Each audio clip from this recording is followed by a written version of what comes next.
Buenos días, sus señorías, mi nombre es Fortunata y Jacinta y aquí da comienzo este capítulo titulado Lutero contra la Iglesia de Roma, análisis doctrinal del protestantismo. Recuerden que iniciamos esta tercera temporada del canal subrayando el hecho de que España se define históricamente frente al Islam y frente al protestantismo y que estas dialécticas siguen perfectamente operativas a día de hoy. Para comprobarlo, les invito a ver esta retahíla de topicazos de la mano de dos de los más grandes gaznápiros que en España comen pan. Adelante Pérez Reverte y Gabilondo. Nosotros estamos equivocados. Bueno, ¿y España?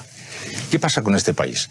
Dices tú que nos equivocamos de Dios en Trento y que en vez de elegir el Dios luterano y de los protestantes, elegimos el Dios de Trento, de la Contrarreforma, y que ahí iniciamos ya un camino que nos ha venido llevando, en fin, fuera de las corrientes dominantes en el mundo. Estoy convencido de ello. A medida, yo soy lector de historia, sobre todo, es lo que más leo, y con los años es lo que más leo. Y bueno, y además soy español, lúcido, he viajado, tengo una biblioteca razonable, miro hacia atrás y pues te da un punto. Razonable, ¿no? Tienes 26.000 libros. 30.000 libros. 30.000, bueno, razonable. 26.000 fue la última vez. Y bueno, pero quiero decir que y yo estoy convencido de que España hemos tenido dos momentos en los cuales hemos perdido el tren de la historia. En Trento, apostamos por un Dios diferente, y en la Guerra de la Independencia luchamos contra el enemigo equivocado. Son nuestros dos grandes pecados históricos.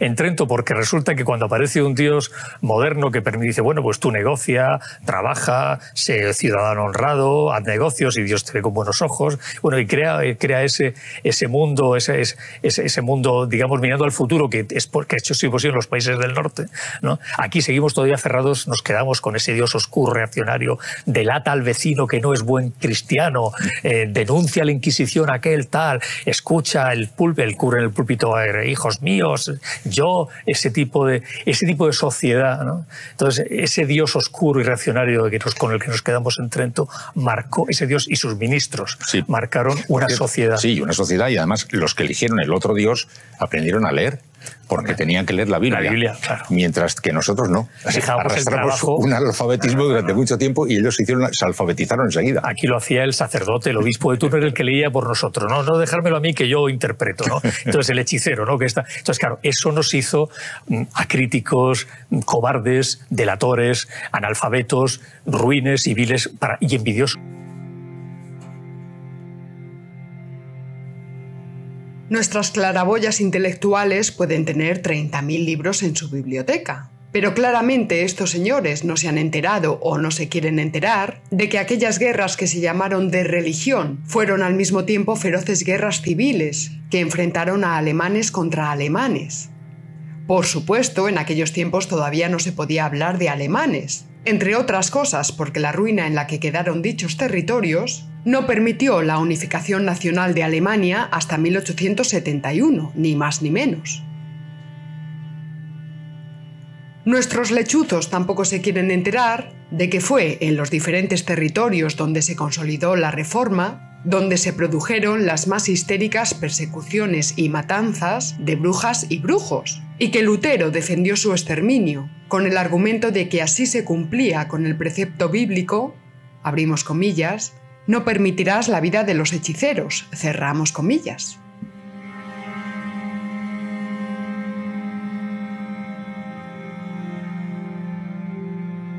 A pocos, por no decir a casi nadie, le interesa que se diga que la racionalista Inquisición española no creía en las brujas y que consideró ese fenómeno como un engaño, una superstición o el producto de una psicosis colectiva. Y todo esto frente a la credulidad ciega que los protestantes demostraron en relación a las noches de Walpurgis, por ejemplo. Episodio que condujo a la hoguera a muchas mujeres, por supuesto sin juicio previo. Muchos de ellos eran linchamientos populares, pues se pensaba que realmente sus pactos con el demonio les habían conferido poderes sobrenaturales.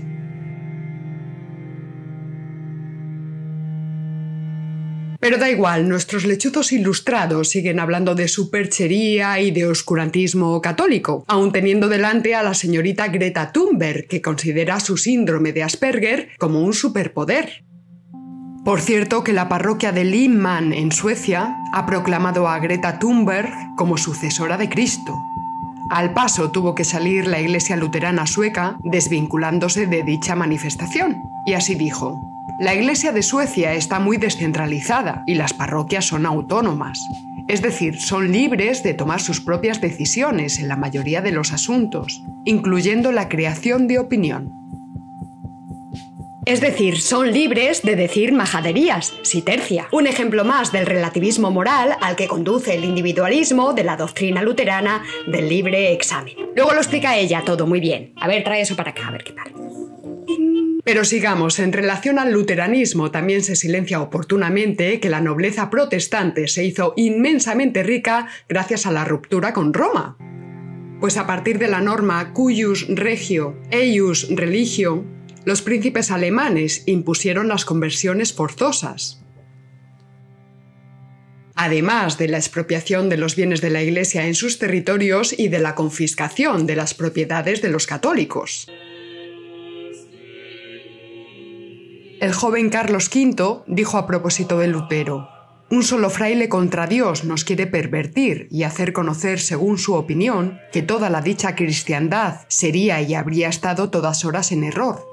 Y para frenar tamaño error de opinión, el joven emperador manifestó estar determinado de emplear mis reinos y señoríos, mis amigos, mi cuerpo, mi sangre, mi vida y mi alma. Lo que quizás no sepan nuestros lechuzos ilustrados es que Carlos V no condenaba simplemente la reforma desde coordenadas religiosas, que también, sino que como emperador estaba condenando el derecho de los príncipes reformistas a imponer su criterio a quienes querían seguir siendo católicos.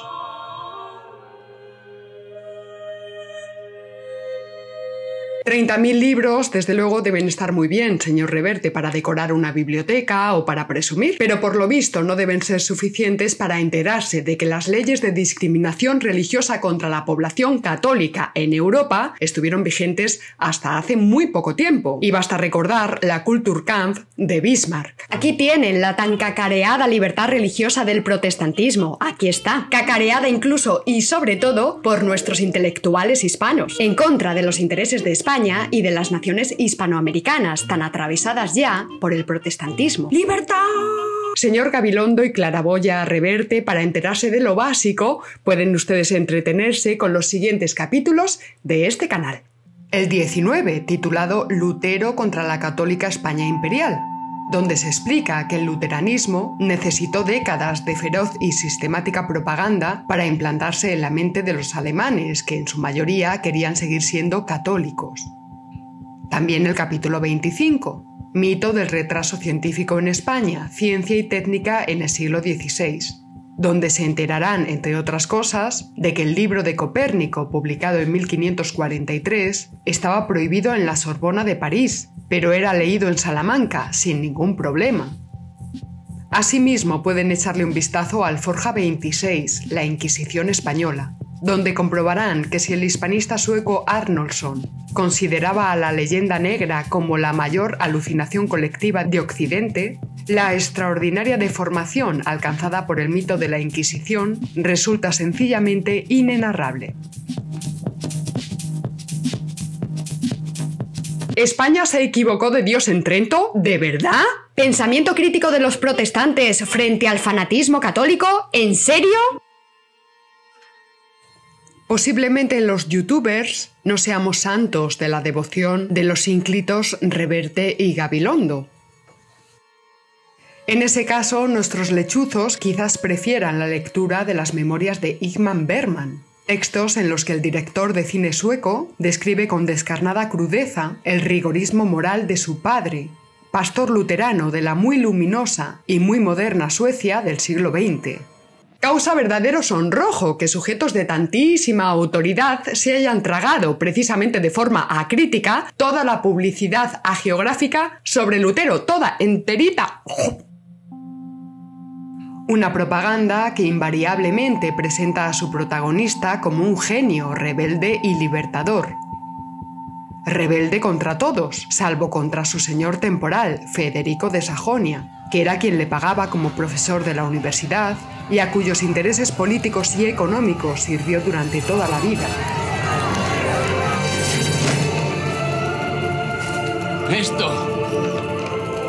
Es lo que Roma llama una bula papal. Un edicto del Papa en persona.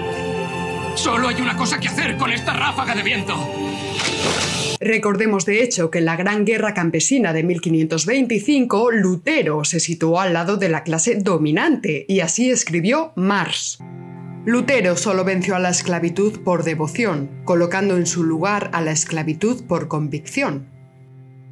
Y con brillante quiasmo seguía diciendo Mars: Lutero acabó con la fe en la autoridad, porque restauró la autoridad en la fe. Convirtió a los curas en seglares, porque convirtió a los seglares en curas. Es decir, todos podíamos ser sacerdotes. Respecto a las guerras campesinas, Lutero escribió: no debe quedar un demonio en el infierno, sino que todos han entrado en los campesinos. Deben ser aniquilados, estrangulados, apuñalados en secreto o públicamente, por quien quiera que pueda hacerlo, como se mata a los perros rabiosos.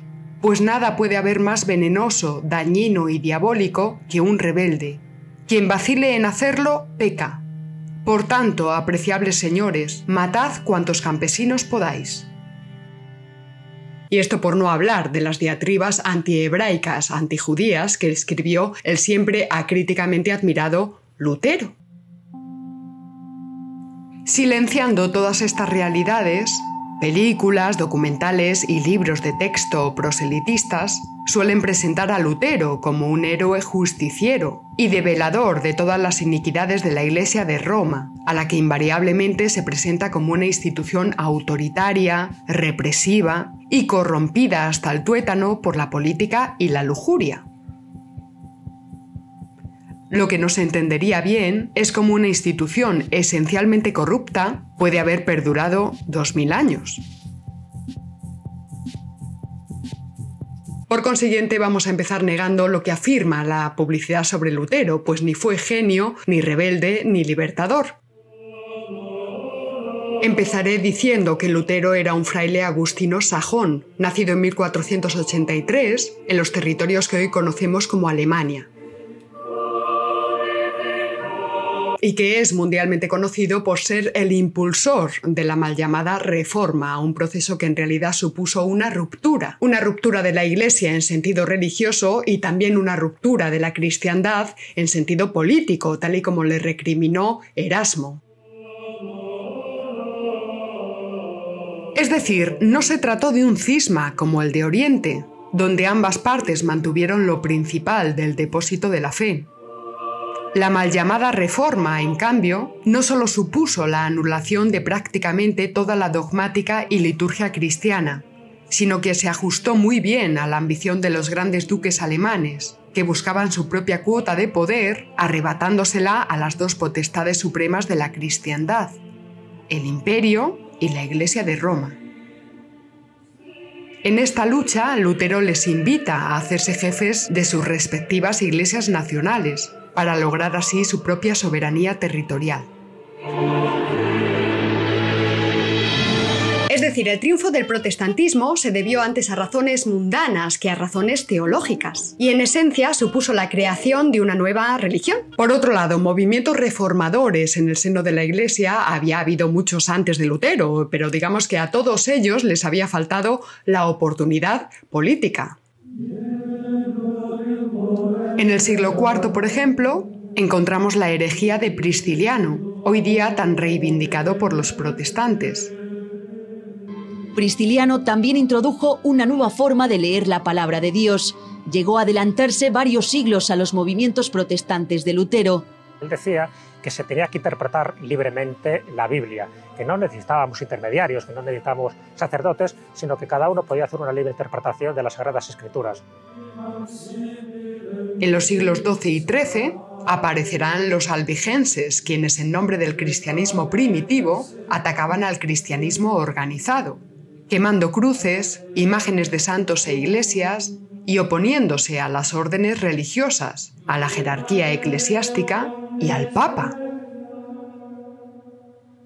En el imaginario colectivo ha quedado fijada la imagen, la visión de un Lutero brillante, honrado y heroico, al atreverse a denunciar el tremendo escándalo que suponía la venta de indulgencias. Conviene recordar que desde la primera mitad del siglo XI, La Iglesia impulsó este modo de remisión de penas en atención a la debilidad humana y para promover obras de piedad y caridad.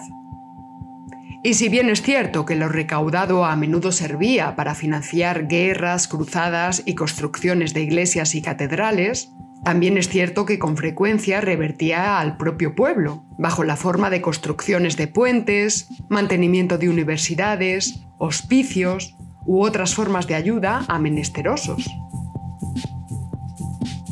Lo que no se cuenta es que incluso a los ojos de Lutero ese tema de las indulgencias no solo era un tema secundario, sino además subsanable. Tampoco se dice que este tipo de denuncias se habían dado antes dentro de la Iglesia católica y que ya el cardenal Cisneros, los obispos del V Concilio Lateranense, en especial el obispo Campello, el virtuoso Sadoleto y el propio cardenal Cayetano habían elevado a la Santa Sede repetidas quejas en este sentido. Pero ahí no termina la cosa, porque incluso el famoso episodio de las 95 tesis clavadas a las puertas de la iglesia de Wittenberg está oportunamente adulterado por la propaganda protestante. En realidad, dicho suceso fue narrado por Felipe Melanchthon en su prefacio a las obras de Lutero, publicadas en 1546, el mismo año de la muerte de Lutero. Ningún historiador del luteranismo había hablado de ello con anterioridad a esa fecha, y el propio Lutero jamás contó tal cosa. Conviene aclarar, por tanto, que la arremetida de Lutero no fue originada por el escándalo de las indulgencias, sino que tuvo que ver más bien con un asunto, con un problema de índole personal. Su propia incapacidad de ser fiel a sus votos, pues Lutero consideraba la concupiscencia de la carne como algo insalvable. Vivía atormentado por las penas del infierno. Él elevó ese problema personal a categoría universal, obviando los ejemplos de buenos y firmes frailes que evidentemente debió conocer en persona, incluso en el seno de su propia comunidad agustina. Proyectando sobre el común de los mortales su propia debilidad moral, Lutero consideró que el hombre era pura corrupción, incapaz por su naturaleza de sobreponerse a las tentaciones. Cambiaba de raíz, como vemos, la propia antropología católica. Y así, en su reclusión en el castillo de Warburg, escribe con 38 años. Me veo aquí hundido en la ociosidad, inerte y endurecido, orando poco, no gimiendo nada por la Iglesia de Dios y devorado por las llamas ardientes de mi carne indómita. Resumiendo, yo que debía arder por el espíritu, ardo por la carne, la pasión, la pereza, la ociosidad, la somnolencia. Desde hace ya 8 días no escribo, ni oro ni estudio, atormentado como estoy a la vez por tentaciones carnales y otros males. De esta debilidad personal, Lutero extrae la llamada teología de la consolación, basada en la doctrina del arbitrio siervo y de la voluntad esclava. Esta doctrina es completamente ajena a la antropología católica, que defiende como algo esencial el principio del libre albedrío. Expliquemos esto con calma. Según Lutero, las obras no pueden contribuir ni a la salvación ni a la condenación de los hombres, porque dichas obras proceden de una voluntad determinada siempre hacia el mal a causa de una concupiscencia invencible. Esto es, para el protestante todos los hombres son iguales, desde el Papa hasta el último campesino, pero son iguales en virtud de su naturaleza corrupta. Su salvación queda pues a expensas de la gracia de Dios, que recae sobre unos elegidos y no sobre otros por criterios insondables. Como vemos, algunas de estas ideas estaban ya esbozadas por nominalistas como Occam o Marsilio de Padua en las disputas escolásticas. A este respecto, cabe señalar que el calvinismo resulta más radical todavía, al defender la tesis delirante de la predestinación. No nos salvamos ni siquiera por la fe, sino que estamos predestinados por Dios. Dios ya ha elegido quién se salva y quién no, y encima ha elegido a partir de criterios inescrutables. Aunque eso sí, existirían ciertos indicios que permitirían saber si uno pertenece al grupo de los justos. Una vida austera y piadosa, y el éxito en las empresas económicas u otras, permitirían intuir en esta vida la salvación en la otra. Escuchen bien, señor Reverte y luminaria Gabilondo, porque una de las consecuencias más duraderas del calvinismo es el exagerado reconocimiento del éxito mundano, que ellos vinculan con el hecho de haber sido elegidos, de ser elegidos de Dios frente a los pobres. ¿Les suena a ustedes el término loser, perdedor, traducido al español, verdad? Tan propio de las sociedades turbocapitalistas de raíz anglosajona. ¿Les suena? Perdedor, loser, ese es un perdedor, ese. Yo no, ese. Bueno, pues esa es una idea impensable en las sociedades de tradición católica, pues desde su perspectiva, Jesús, Cristo, no vino a salvar a los pobres o a los ricos, sino que vino a salvar a los hombres. Y con hombres queremos decir hombres y mujeres, que es que de verdad... Añadiré que una versión de esta corrupción ideológica incidió de lleno en la llamada teología de la liberación, que tanta penetración ha tenido en las comunidades indígenas hispanoamericanas. Una teología que presenta a la figura de Jesús como un líder político que vendría a salvar a los pobres. Pero ya atenderemos estos interesantísimos asuntos en próximas entregas. Si, como sostiene Lutero, abrimos comillas, el hombre no posee un libre albedrío, sino que es un cautivo, un sometido y siervo, ya sea de la voluntad de Dios o la de Satanás. Cerramos comillas. Entonces cabe plantear dos preguntas a los apologetas de Lutero. Primera, ¿cómo considerar a Lutero un libertador si el propio Lutero niega que el hombre posea libre albedrío? Segundo, ¿cómo se concilia esa supuesta libertad protestante con la total incapacidad de elección moral en el hombre? Tercera, eran tres preguntas, no dos, Jacinta. ¿Por qué Lutero criticó a los papas si, según su propia doctrina, los papas como hombres no podrían haber actuado de forma distinta a como lo hicieron? En contra de los tópicos establecidos, lo que se produce con Lutero, más que la inauguración de la Edad Moderna, es una reacción medievalizante, en la que un Dios voluntarista solo ofrece incertidumbre respecto a la salvación.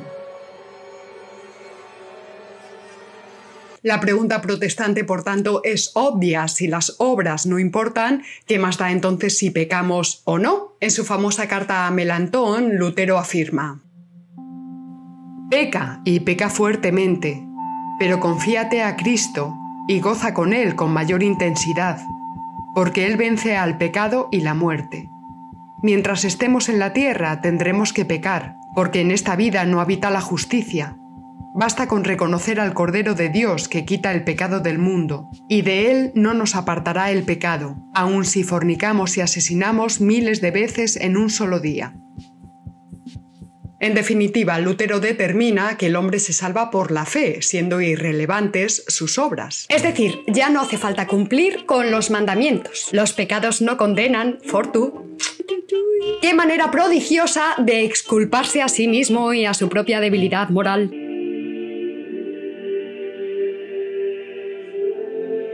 Para justificar su desprecio por las obras de piedad, Lutero se fija en el versículo 17 del capítulo 1 de la epístola de San Pablo a los romanos: el justo vive de la fe. Pero olvida otros textos donde San Pablo dice que la fe sin obras es una fe muerta. Por otro lado, en relación a la libertad humana, el Catecismo de la Iglesia Católica explica que el hombre está dotado de razón individual, una razón parcial y limitada, pero que le permite captar el orden superior, el Logos Cristo, que rige todas las cosas. Por eso el hombre es capaz de elegir y obrar en un sentido o en otro, el bien o el mal. Lutero, sin embargo, sostenía que la fe salvadora se manifestaría en una especie de sentimiento personal de unión con Dios y calificaba a la razón como la prostituta del diablo, dicho así, prostituta del diablo. Sentimiento antes que razón. ¿Les suena esto de algo? ¡Ay, sí, yo me lo sé! Nuestros nacionalistas. Para que no digan que yo me invento las cosas, lean lo que decía Lutero. La razón es la ramera del diablo, que solo calumnia y perjudica las obras de Dios. Debería ser pisoteada y destruida, ella y su sabiduría. Es y debe ser ahogada en el bautismo. En cambio, en el capítulo sobre la dignidad humana, el Catecismo Católico cita en primer lugar a San Ireneo de Lyon, que ya en el siglo II después de Cristo decía lo siguiente: el hombre es racional y por tanto semejante a Dios. Fue creado libre y dueño de sus actos. Es decir, el libre albedrío es un punto crucial en la doctrina católica, como base de la ética y de la responsabilidad personal.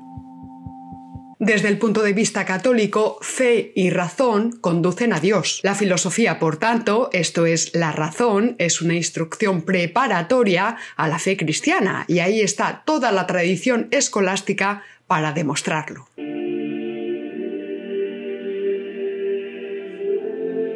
El filósofo sistemático más riguroso del panorama hispánico del siglo XIX, impulsor además del intento de restaurar el tomismo en la filosofía cristiana, nos referimos al cardenal asturiano Ceferino González, explicó que Lutero despreciaba la ética de Aristóteles, sin duda porque ésta explicaba la existencia y naturaleza del libre albedrío, incompatible con la teoría luterana de la gracia. Y así decía: afortunadamente para la pretendida reforma, Melanchthon, aunque al principio siguió la corriente de su maestro y amigo Lutero, no tardó en reconocer que una concepción ético-religiosa más o menos sistemática, como pretendía ser el protestantismo, no podía vivir sin el auxilio de la filosofía. En todo caso, es incontestable que la filosofía racionalista, al enumerar a Lutero entre sus progenitores, o desconoce o disimula la verdad histórica. Toda vez que el padre del protestantismo, en vez de concederlo todo a la razón humana en el terreno científico, más bien se lo negaba todo, hasta el punto de afirmar que todas las ciencias especulativas no son verdaderas ciencias, sino errores. A propósito de este grandísimo filósofo español, tan desconocido, por cierto, no me resisto a contarles una anécdota reveladora. El tan eminente filósofo, mundialmente conocido, cardenal Fray Ceferino González, tenía dedicada una calle o plaza en su natal y asturiana villa de Pola de la Viana. Pero apenas se proclama la República, los ediles republicano-marxistas de la Viana sustituyen el nombre de Fray Ceferino por el del funesto Pablo Iglesias, el fundador del PSOE. Quien denunció este episodio lo contó en un diario de Oviedo y adivinen cuáles fueron las consecuencias. ¿Qué le pasó a este señor? Pues miren. Consecuencias del artículo: casi la cárcel para su autor y desde luego la tajante prohibición de escribir en periódicos. Pobre España, sus señorías, pobre España. Y ya les digo, yo cuanto mejor conozco a los enemigos de España, más católica me vuelvo, aunque sea católica atea. Di que sí, y que viva Ceferino González y Ratzinger también. Hombre, ya está bien, hombre, mujer. Pero sigamos con nuestro asunto. A lo que llevamos dicho, habría que añadir que para Lutero tampoco la Iglesia sería depositaria de la revelación. La fuente de la verdad religiosa se halla en el Evangelio, y su interpretación corresponde a cada fiel particular, directamente inspirado por Dios. El Espíritu Santo no soplaría a través de la Iglesia, sino por mediación de la Biblia. De ahí que sea necesario leerla para salvar el alma. El católico, en cambio, aun siendo analfabeto, algo por cierto habitual en todos los territorios de la cristiandad de aquellos siglos y más allá, pues como digo, aun siendo analfabeto, puede salvar su alma, yendo a misa, mirando las imágenes y escuchando al sacerdote, pues el sacerdote recoge la tradición de los apóstoles y de los padres de la Iglesia. El cielo luterano, en cambio, es para una élite alfabetizada. De modo que se rechaza la enseñanza moral de la Iglesia. De nada valían la patrística, ni la obra de los doctores, ni el magisterio de la Iglesia en general. Una contradicción más del pensamiento luterano, porque si el hombre no es libre y además la razón es la prostituta del diablo, entonces ¿cómo va a interpretar él solo las escrituras? Alma de cántaro. ¿O es que acaso un bebé, aislado del mundo desde su nacimiento y asistido únicamente por la gracia de su Dios protestante, podrá él solo interpretar el misterio de la Santísima Trinidad?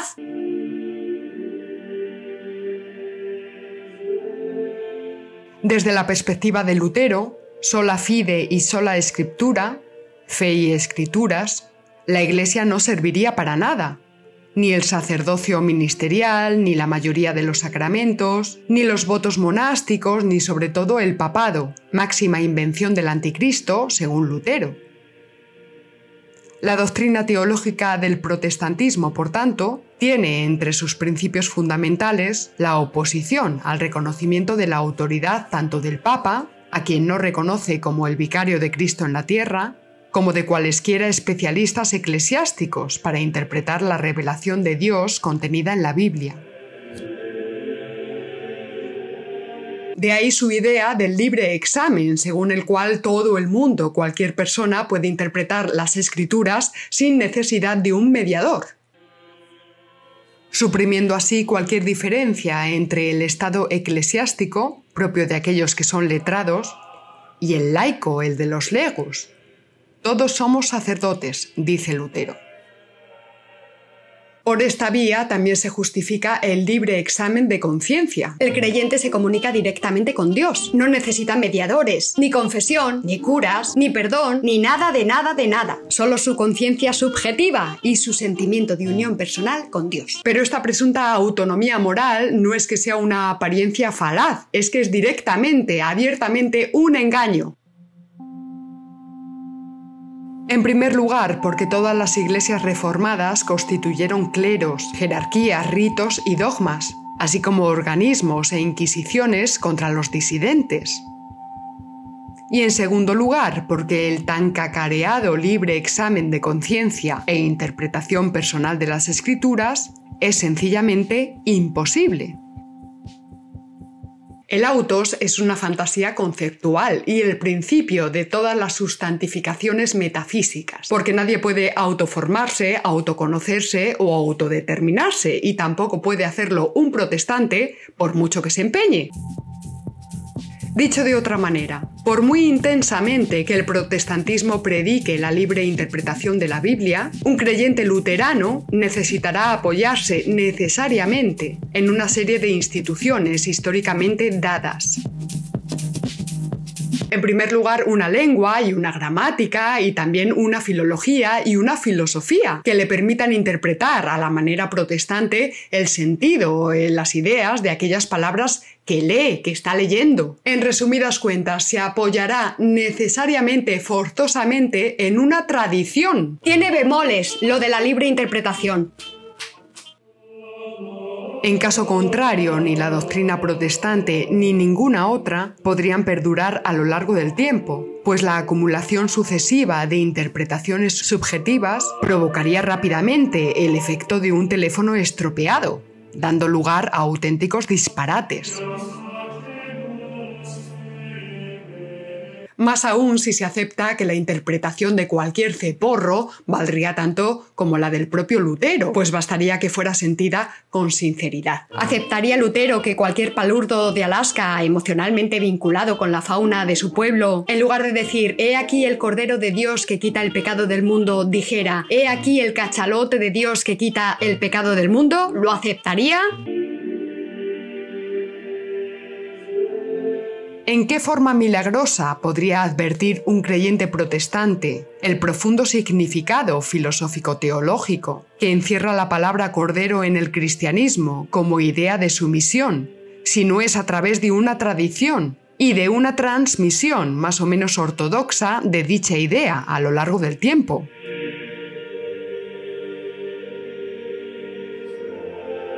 El mismo Lutero tuvo que aceptar el absurdo al que se podía llegar. Algunos enseñan que Cristo no es Dios, otros enseñan esto y aquellos lo otro. Ningún patán es tan rudo como cuando tiene sueños y fantasías. Cree haber sido inspirado por el Espíritu Santo y ser un profeta. Es el origen del relativismo moral, tan en boga hoy día por el papanatismo y por todas esas posmoderneces de hoy. Un relativismo, por cierto, que obligaría al propio Lutero a aceptar como correcta la interpretación dogmática de la Iglesia Católica. Digo yo, ¿no? Claro. A esto nos referimos cuando desde el materialismo filosófico decimos que la razón es siempre una razón institucionalizada y que la conciencia no es subjetiva, sino objetiva. Esto es, yo podría decir que puesto que me siento una Romanov, soy una Romanov, pero si no doy razones objetivas de dicho apellido, entonces pues mi afirmación sería como la de un tonto o la de un loco. El sentimiento no es suficiente. Uno debería dar razón de las cosas para no ser considerado un tonto o un loco. Una opinión que no se asiente en fundamentos racionales es una mera ocurrencia.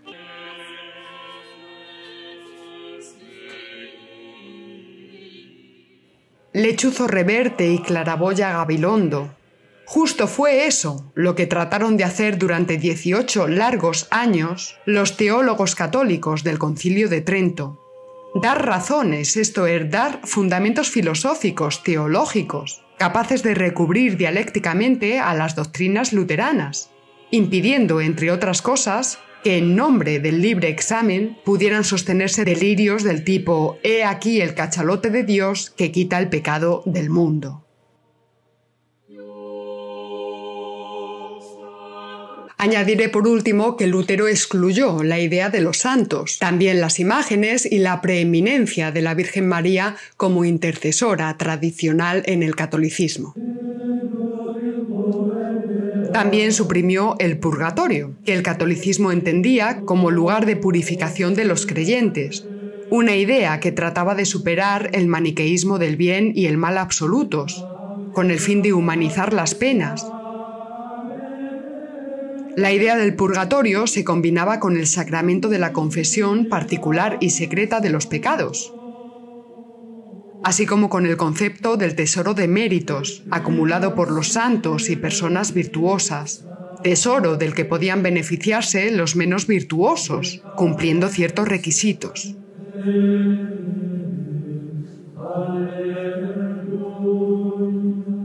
Como ven sus señorías, todos son canales que ayudan en el camino a la salvación. Son instituciones que guían y ordenan la vida del creyente y que se alejan del rigorismo moral luterano y calvinista. Pues bien, fíjense ustedes en que tanto el tema del purgatorio como el de la confesión prácticamente han desaparecido ya de los procedimientos católicos. Para que luego digan que la Iglesia Católica no se está protestantizando. No. Y mejor no hablar de las extrañas relaciones de ciertos grupos dentro de la Iglesia Católica con la masonería o con el globalismo, desde por lo menos el Concilio Vaticano II, ¿verdad? Y mejor no decir nada de sus relaciones con nuestros separatistas, desde los tiempos de Sabino Arana.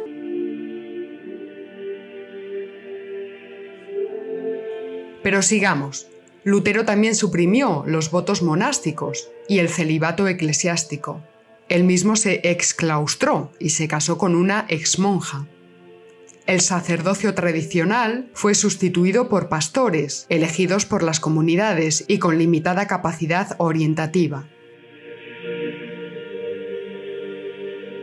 Asimismo, como decimos, suprimió casi todos los sacramentos. Mantuvo los sacramentos del bautismo y la Eucaristía, pero este último, la Eucaristía, tan reformado al negar la transustancialización, que quedó prácticamente destruido. Al suprimir la mayor parte de los sacramentos, Lutero cerró los canales de gracia instituidos por Cristo para ayudar a los hombres en el camino de la salvación.